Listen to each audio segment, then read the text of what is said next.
Ne kombo kuteban kamara nya ko basiala ledi nya mande do folu na ya tariku di nyo nya nyini baledi an falla namu kodolu fanani nya namu fanana wanka baledi nya sebella le fanandi te mara kafa min sebe obrasiya ya me mara nani na bo folo ko bla sugula loro nsi yɔrɔ kɔni bɛnnen bɛ manden jinɛ ma a so min tɔ ko kankan n sinnen bɛ yen dɔ n na basi d'a la walifa le fana ye n di n na wali d'a kɔnɔ entrepreneur le ni n na entreprise kɔnɔ k'a kun kɛ farafinya makaran la ani farafinya lanbelu wolodi sabati ɲa mɛn ma an y'a wele sɛdon na an na bɔ ni an na sunkun kɔ taali tɛ wele jɔyal ma Joy ma kosɛbɛ karamɔgɔ i ni sɛnɛ. Pour ne pas que an ka temps perdu karamɔgɔ question ye min ye an ka thème yɛrɛ ye karamɔgɔ funteni yɛrɛ komi e ye kɔnɔna fɛn kɔnɔna ko dɔgɔtɔrɔw fana ye i bɛ ko caman dɔn an ka o fɛn ninnu na donc karamɔgɔ est ce que funteni yɛrɛ ni funteni donna ani mɔgɔ farikolo yɛrɛ kɔnɔna a bɛ mun yɛrɛ de yɛlɛma don mɔgɔ farikolo la ou bien a tɛ yɛlɛma don ye.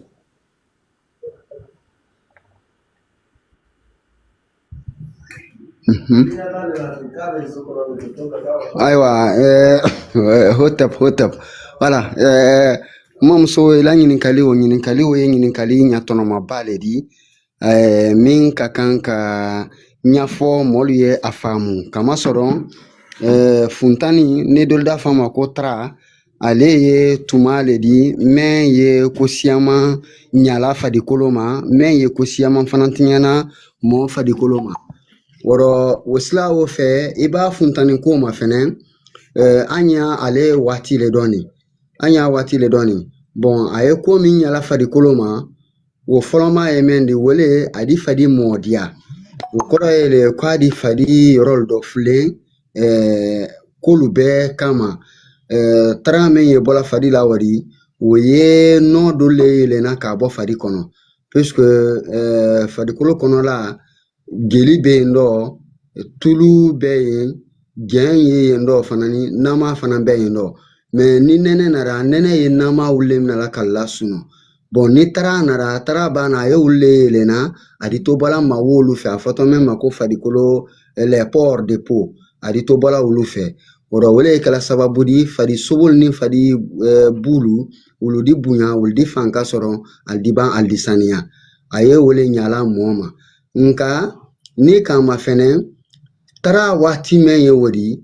o ye ko mɛn fana tiɲɛna mɔɔ ma n'i t'a kalama o fanka ka siya o fɔlɔma le minnu tara ko waati dɔ lamarɔ sɛ ni ka nɛnɛ fani don tara dɔ mɔlu da fɔ ko fa yirɔ ni don ka tara fani fana don nɛnɛ dɔ a di fɔ ko i man kɛn dɛ wɔrɔ o sila fɛ ni tara seda a fɔlɔ ye mɛn di fani dolu yen dɔ olu ye zoela an kan tara ko waati dɔ an man kan ka fani olu dolu don lamɔdɔ fani minnu ye kɔlɔfimantal di les habits noirs olu man kan ka don an bolo tarako waati dɔ n'o tɛ a ye ko dɔ lasela an ma deuxièmement fani minnu fana ye mana fani di mana fani na ka olu fana man kan ka don an bolo tarako waati dɔ puisque o fana ye nala ko dɔ lasela an ma a ye mun lasela an ma vous allez voir i d'a ma fɛnɛ ni wiyen bɔra fani fin yile kana walima mana fani yi kana tara min bɔtu la wadi a natɔ le kole la fani kelen o la a b'a kole la o le de a ye bɔ ka évapore ka wɔ sunkun kɔnɔ dans la nature dans l'espace mana fani o da garde a don b'a kɛ bɔla ni jankaro le bɔla n'a ka garde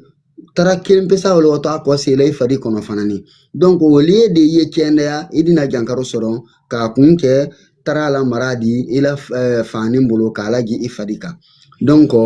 couleur noire o fana kun ye mun di dans la propriété physique on dit que corps noir c'est dire fadi fimanta walima fani fimanta an man tɛ kɔlɔ fimanta kalaya fɛn fɛn jila o kan a ye selo bɛɛ minɛ la c'est pour cette raison son lame est égal à 1 sensiblement est égal à 1 puisque c'est 0,99 et quelque comme ça maintenant kalaya men jito ale kan wari ani fadi fana ye kalaya men na bɔla adi men bɛɛ la kundu k'a lamara a bɛɛ ban tuni ka kalaya kelen wele la sari ile fadi kolo dɔ donc i d'a ye kalaya ye fari kɔrɔ kalaya ye fari kɔ kan fɛn gbɛrɛ fana ye kalaya gbɛrɛ la donna fari kɔrɔ finalement a dina ji dɛsɛ bila i la an man tɛ jeli dɛsɛ an man tɛ nama tɛ an man tɛ jɛ min ye fari dɔ a dina o wensen k'o tɛ ɲa do ma donc a ye problème mɛn na sela an ma fariya bɔ taabolo ma o le ye nin di ni an bɔra yen an na se domuni taabolo ma domuni taabolo ma an ɲɛ waati min dɔ nin domuni dolu yen dɔ an man kan ka olu damuba kɛ damunu n'a di taraba bɔ an na an farikolo la an man kan ka olu damu waati nin na n'an ka olu damu waati nin na a di fari bila des réactions a la réaction fɔlɔ di kɛ sunkun yɛrɛ kan tari ça c'est naturellement filanan di kɛ an yɛrɛ kan ye suma mɛn damuna ka o kalaya la dɔn an fari dɔ donc finalement an fari dina fonction fila o di farikolo di mina a di sɛ ɲa bɛɛ la dɛnɛ ma wɔrɔ funtani ye ko mɛn ɲala mɔɔ ma o ye yen a ye ko mɛn tiɲɛna mɔɔ ma o ye yen an ni se mɛn fɔla n mamuso la ɲininkali kan fɔlɔ ale de tɛ ban n k'a lɔn ɲininkali siamaya bolo hotep I fɔlen do o la kosɛbɛ karamɔgɔ donc an b'a fɛ ka min karamɔgɔ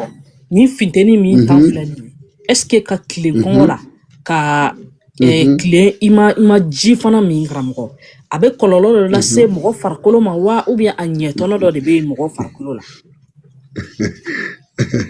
ayiwa ɲininkali nin diyara n ye kosɛbɛ nin diyara n ye kosɛbɛ an bɛ waati min na nin ni an y'a fɛ ka sijan sɔrɔ waati nin na à chaque 2 heures ou bien à chaque 3 heures an ka kan ka ji litiri kelen min chaque 2 heures chaque 3 heures an ka kan ka ji tɔnba kelen min ka ji litiri kelen min an ye waati min dɔɔni puisque n'i ka mɔɔ da ɲa ma fɛnɛ mɔɔ fari bɛɛ baara tɛ ka kɛ ɲɔgɔn kan an b'a pourcentage lu ta farikolo soronnen c'est-à-dire que fari organisé ji mɛn na document dolu yen nɔ c'est 72%, dolu yen 73%, dolu yen 74%. Ce qui veut dire que ji jate mɛn y'an fari dɔ wo wana ne fo kɛmɛ dɔ 74, 75 walima 72. Cela veut dire que ji min ye an fari dɔ an fari ji ma fan de ka bon ka tami an fari kolo tɔlu kan bon kolo ye wele dɔ ji ye kolo dɔ ji ye jeli dɔ ji ye bu dɔ ji ye fasa dɔ ji ye jɛn dɔ olu bɛɛ la dɛnɛ wele yɔrɔ bɛn na 72 à 73 à 74%. Donc maintenant ni taara bɔda wɔrɔ taara min bɔnɛ o de ji gbɛrɛ bɔli ile fari la ile ka kan de ka fari ma dɛmɛ jiko o fana na donc à chaque 2 heures de temps ou bien à chaque 3 heures i ka kan ka ji min litiri kelen i b'a fɔ ɲɛsi ma i ka kan k'o min sinon n'i ma o min conséquence ɲuman y'a la fɔlɔ ni mɔɔ sera ka 21 jours kɛ i ye telenna kɔnkɔ la tarako waati dɔ ni tarako waati tɛmɛna ou bien ni 1 mois tɛmɛna ou bien ka 2 mois tɛmɛ i dina conséquence ma buru. C'est pour cette raison mɔɔ min ye waati nin kɛra tɛ ji min na tele dɔ ka 4 heures 5 heures 6 heures 8 heures jusqu'à 12 heures jusqu'à 13 heures comme ça aluma ji min ni sunkaro waati tɛmɛna an man tɛ ni karo kelen tɛmɛna walima ni tarako waati o tɛmɛna e da y'a tilamɔlu bara bila ji mu t'a dɔ ou bien a dɔ ko ka serum ta ko ka ji do i la ko fari dɔ ji dɛsɛnɛ wɔrɔ an y'a fɛ ka mun jire ka yɔrɔ nin dɔn n'an ka na lɔn ko kaman kɔnɔ dans la science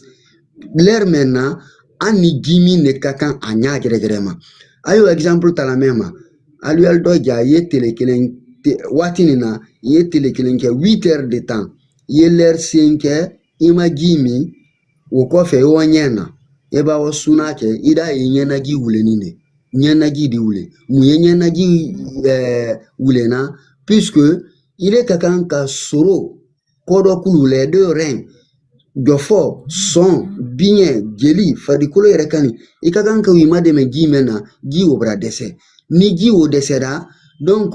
jeli ni jɛn mɛnu yen dɔ farikolo mako ye wulu mɛn la fari di force dɔ la da a gɛrɛ ma ka force dɔ la bɔ min de kɛ sababu di se ale mako ye jini mɛn na a y'o sɔrɔ donc a b'a kɛ ji o sɔrɔ na farikolo yɛrɛ kani na a di dɔ bɔ jeli la a di bɔ fari dɔ ji la a di dɔ bɔ jɛn na a di dɔ bɔ tulu la a di dɔ bɔ nama la olu le bɛɛ ladɛnnen latɔ ɲɔgɔn kan o le bɔra ɲɛna fɛ donc finalement le corps sera affaibli fankan min y'an fari la fanka o di ban donc n'i ka tele 21 kɛ i ye système o kan ni tele mɔɔ nin kelen o banda ni le ma ji le ta k'a don i la sika si t'a dɔn ɲalamini ni jankarolu di bɔ fan bɛɛ ka na ali k'i kan bawo i kan tɛrɛ ka mɛn kɛ tarako waati dɔ e ma se k'o kɛ n'i dɔ ma se k'o kɛ i da conséquence ma buru donc l'heure maintenant an ye mun de fɔla badenmalu ɲɛ an ni ji min de ka kan ten ka ji min a ɲa gɛrɛgɛrɛ ma à chaque 2 heures de temps i ye dɔ ja ye litiri kelen min ji dɔ ou bien à chaque 3 heures i ye dɔ ja ye ji litiri kelen min maintenant ji litiri kelen ɲuman fana ni min tɔ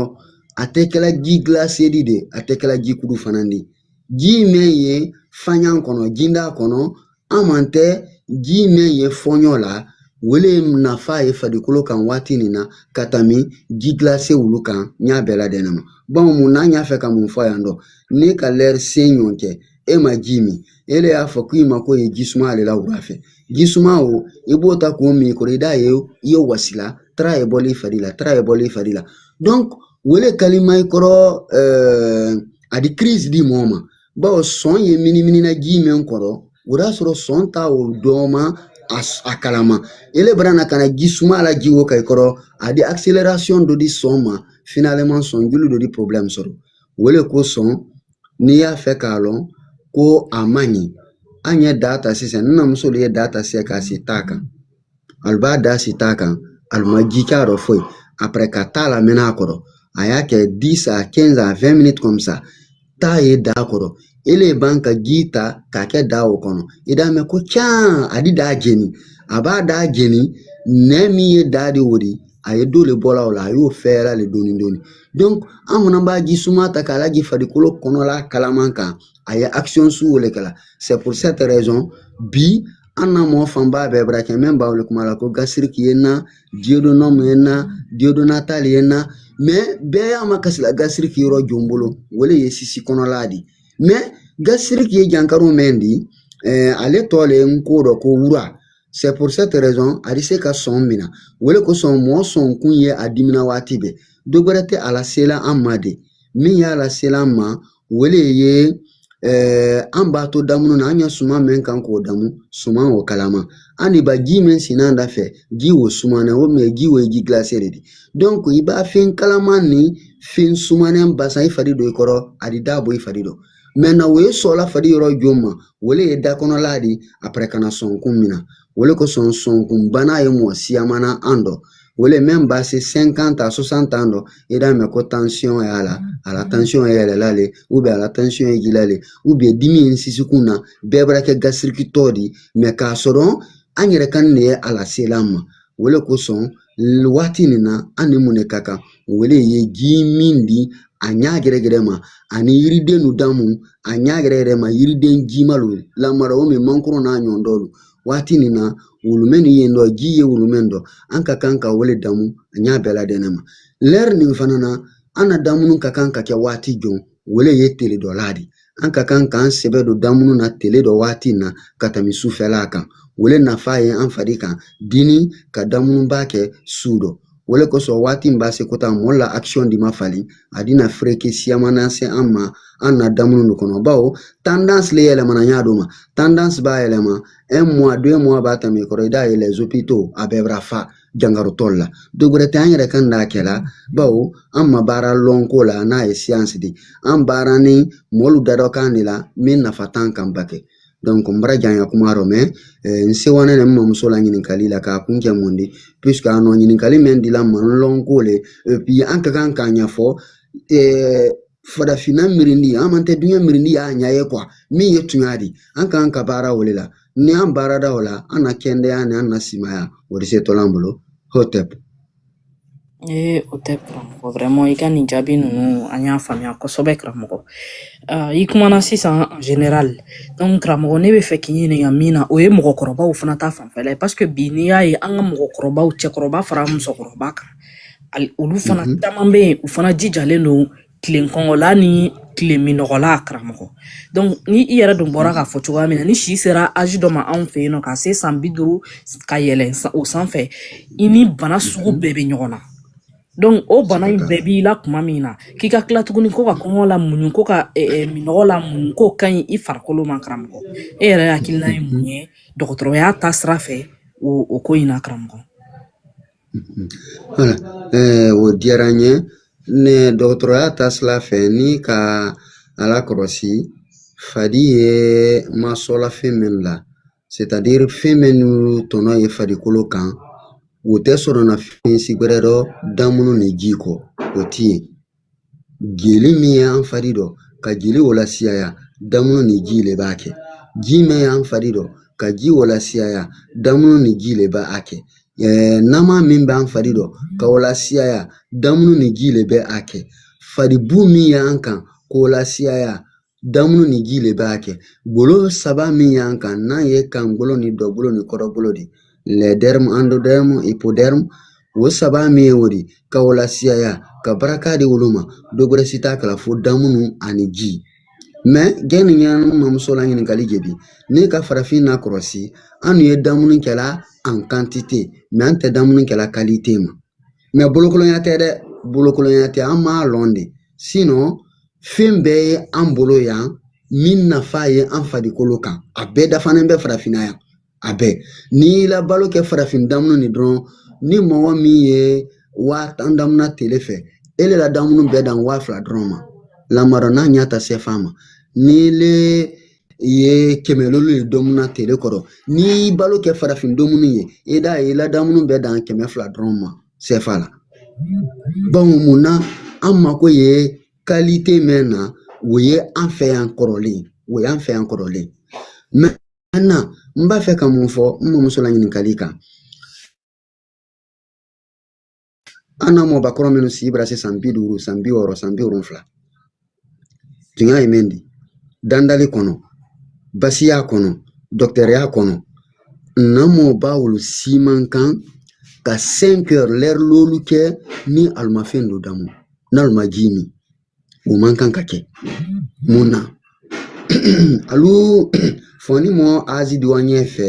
i fari fana bɛ tɛmi lanfo la fari bɛ tɛmi sɛgɛ la mais mun ye fari sɛgɛ la bawo ile fari ma ko ye fɛn mɛn na e m'o di fari ma e la denmisɛnya tuma la e m'o di fari ma au moment que ton âge est à 40 ans ou bien est à 35 ans e m'o di fari ma ni do m'o di fari ma waati o la fari b'a tɛmi wala ɲɛ fɛ a bɛ o lɔ ma kasi ke e y'o ta k'o di ale ma n'i ma se k'o d'a ma bolo bɛ ɲɔrɔn si bɛ budun i d'a ye kolo tun ye sɔn na min ma fɔlɔ a dɛsɛra o bɛɛ la dɛnɛ na donc mun ni mun ka kan ka kɛ o dɔ an fɛ yan mɔbakɔrɔ sɔrɔnsi baba sela san 50 ka bɔ se san 60 san 70 ninnu la a man kan ka tumarin lolu lolu kɛ n'a ma fɛn do damu n'a ma ji do min n'a y'o kɛ dɔrɔn fadi yɔrɔ dɔ bɛ yen nɔ o bɛ n'a ma kasa a fɛ o dɔ ye mun di lamma dɔ damunu min ka kan ka farisobo bu fanka don e m'o damu bu di fɛya b'a tɛ fɛgɛya ale bɛ fɛgɛya dumunu mun ka kan ka jeli fanka don ka gbɛyɔkɔrɔ wuli ni gbɛyɔkɔrɔ gbɛlu fanka don jeli dɔ n'a ye les globules rouges globules blancs et les plasmas min ka kan ka olu fanka don e m'o damunu kɛ gida ye jeli y'i dɔ mais énergie min ye jeli dɔ o dɛsɛlen bawo énergie o kan ka sɔrɔ damunu suma min dɔ e m'o di farikolo ma n'i m'o d'a ma a bɛna gɛlɛya o le kosɔn mɔb'a le ko ɲɛ wolon ko kɔrɔ ɲango b'ale n k'a fɔ mɔb'a ɲɛ ko kɔrɔ ɲango tɛ dɛ bana le ka jugu bana le ɲango bawo i bɛ n'a ye an na mɔgɔ min an na farafin domunu kan yan dɔ olu dulu si bɛ taa san 80 san 90 o bɛ n'a ta a bɛ tagama a bɛ paramisɛnnin min kɛ a bɛ taa yɔrɔ bɛɛ a farikolo bɛɛ kɛ dɛ e min sɔrɔnsi ma se san 60 dɔ ele ko kɔdɔ ɲango kɔdɔ le ni la dɛsɛla ba bana le ni la dɛsɛla ale yɛrɛ ko no ko bana le ni la dɛsɛla n ko bon mun ka bana o la si ma ko ala n ko ayi tumaro ala min ko ala o bɛ sa kala mais ne ka min lɔn ala di n ka min lɔn dan mari di n ka min lɔn sunko ti di n b'a fɔ min ma ko danba o tɛ mɔgɔ bana la ayi a tɛ mɔgɔ bana la a tɛ mɔgɔ si tɛ la a tɛ kojukɛla mɔgɔ la a ko ma ko mun dɔn wala ale k'i dan k'i bila dunya rɔ ka tila ka loi de la nature k'i le ma karanya o la i kan ka ko min kɛ k'o bɛɛ ladɛnɛ ta k'o fɔ e ɲɛ k'o to ile ni hankili tɛ e ma se k'o la baara fo ka to wala molu kumakan min la ka baara kɛ o la ni le banara yɔrɔ est ce que dalimari nɔ le ale yɛrɛ ko ko ayi ko dalimari nɔ tɛ n b'a fɛ ka mun fɔ yɔrɔ nin dɔ ye mamuso n'i ye a ma fɛnɛ dalimari le kan ni duɲɛ mirini tɔ bɛɛ dan mais duɲɛ mirini tɔ olu fana banda kan an la dan c'est à dire an bara dan dalimari bolo dɔw olu fana bara ba kan an la dan k'an kɛ robot di nous sommes programmés ali b'a fɔ k'an ye ji ko tun y'a ye jili le dɔ an bɛɛ d'an bɔra an de jigi ye an ye yɛlɛ tun y'a ye wele dɔ an bɛɛ d'an bɔra an de yɛlɛ ye finalement bara na dan k'an kɛ robot di an bara to alu kɔ an yɛrɛ maa lɔn tun ye duɲɛ ka kan ka wɔ kɔrɔ ne dɔ ou bien a ka kan ka wɔ telebele dɔ wele fereke b'a yan kan o de yidi mɔgɔ ye o de farafina bi ale ye suma min don mun na a bɛ se CFA 10,000 don na o la o bɛɛ ye tubabu suma walima tɛ a bɛɛ ye arabu suma tɛ a bɛɛ ye fɛn de di min tɛ sɛnɛla ale yɛrɛ fa dugukolo kan bon k'ale ye hɛrɛ sɔrɔ yɔrɔ a tɛ se ka hɛrɛ sɔrɔ ɲɛsilen ma